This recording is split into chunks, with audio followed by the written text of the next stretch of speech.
summarize it, the one of the thing is that initially we made a what happened in the start, we had a need assessment, we made a need assessment, then we made business case, then we made benefit management plan. With the help of this, we made the charter. We get project charter. Project charter is approved by sponsor. Project manager gets the power here, and we understand which type of organization is what are the resources. Then we already have identified some of the stakeholders in the charter. We further identify the stakeholders and communicate this charter to stakeholders so that they would know what are their roles and responsibility. And it is a good thing if we can involve stakeholders before writing the charter, during the charter, and getting approved so that we can have their buy-in. They agree with us. Once the charter is approved, we go with the development of project management plan. Project management plan is the mother of all plans. It has three baselines as a major and 10 basic plans plus other plans. So how three baselines are created, that is the main thing of the planning. You get one baseline in scope, one in schedule, and one in cost. This is a basic of planning. Now you have made three baselines. You want to see what is one thing that can destroy your baseline, and that is risk. So you make a risk plan, risk register, with the help of all these process to ensure that your baselines don't get damaged. And who is going to do work? The resource are going to do work. So you make plan for the resource and estimate them. So what are the quality standards you require? And are you going to make it or buy it? You decide here. And whom and how you are going to communicate, that is communication and stakeholder. That is everything that you should know about planning. Okay. Then once the plan is approved, let's have another look about planning. Scope tells us what we need to do. Let's say we want to go to Bangladesh. So what we need to do, what where we want to go to Bangladesh. How much time we have, how much money we have, what are the resources we require there, what can stop us, hinder us. Maybe we have a corona and we cannot do that. Maybe there are no flight, all those things. How we are going to communicate to the persons and whom we have to tell. Do we need to buy anything while going there?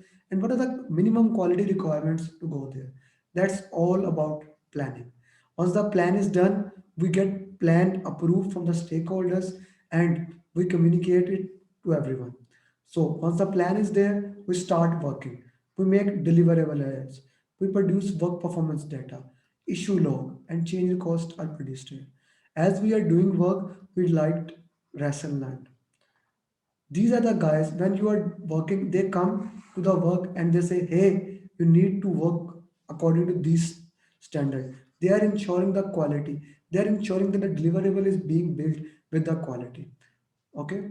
And who are these guys? How they came from the resource, and we are continuously developing and we are managing them and their conflict, and we are communicating everything. And this team is also managing the risk, and they are conducting procurement, selecting sellers, and they are also managing the stakeholders. So everything is being done by this team. Again, this team which you acquire, then develop, then manage. They manage the quality. They go to direct and manage work and ensures all the deliverables are being produced according to quality standards. If the deliverable does not meet a quality standards, you get a change request, corrective, preventive, or defective pay. You perform an issue log, and whatever the work is generated, you perform work performance data. They write lesson learned. They communicate things with the stakeholders, conduct procurement, and if the risk occur, if a trigger of a risk occur, they implement the risk response strategy. Monitor and control is all about plan versus actual. So in basically in control scope, you are checking what you planned and actually are you doing it. And if there is any changes, you go to the change control board for all the changes. You are making schedule forecast by comparing the planned schedule versus actual. Here you are making cost forecast by checking the planned cost and how much you have made. So cost variance can come here. Here in control quality, the deliverable that is being produced come to you and you check the deliverables are according to agreed standard or not. And once that is done, you get verified deliverable. Verified deliverable go to validate scope, and here you get accepted deliverable, which goes to close the project. You ensure the communication is done according to the planned communication. All risks are under our control. You do procurement, close procurement, that you deal with all the conflicts according to the agreed plan. You monitor the stakeholder engagement and ensure that their engagement is according to your standards. In from validate scope till monitor stakeholder. Work performance data comes as an input and work performance information is generated. Change requests are generated in all of these areas. Both of these work performance information goes here and change request goes here from everywhere. Here, monitor and control project work where we compare the overall progress with overall plan. We generate change request and we produce work performance report. With the help of work performance report, change request comes here and change control board gives you approved change request here. And approved change request goes into direct and manage work and you implement that. When everything is done, you close the project, you give final product, final result to the client, and that's guys how you do all the PMP work.